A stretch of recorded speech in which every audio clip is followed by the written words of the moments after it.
ఈరోజు వాళ్ళందరికీ న్యాయం చేసే ప్రోగ్రామ్ అయితే చేస్తున్నాం. డిజిటల్ బుక్ని దయచేసి అందరూ కూడా యూజ్ చేసుకోండి. తద్వారా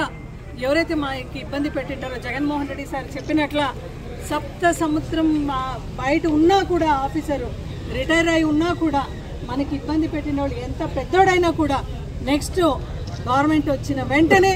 కార్యకర్తలకు ఖచ్చితంగా న్యాయం చేసే ఒక కార్యక్రమం వైఎస్ఆర్సీపీ పార్టీ ఫస్ట్ స్టేజ్లోనే తీసుకుంటామని చెప్తూ ఈరోజు దయచేసి డిజిటల్ బుక్ని అందరూ కూడా ఎక్కడెక్కడ గ్రామ స్థాయి వరకు కూడా దీన్ని తీసుకొని వెళ్ళి గ్రామ స్థాయిలో కూడా జరిగే మా కార్యకర్తల పైన జరిగే ప్రతి అన్యాయాన్ని కూడా ఈ బుక్ ద్వారా మనం బయటికి తీసుకొని వచ్చి వాళ్ళకు తగ్గ బుద్ధి చెప్తామని కూడా మీ అందరినీ కూడా విన్నవించుకుంటూ జై జగన్, జై వైఎస్ఆర్.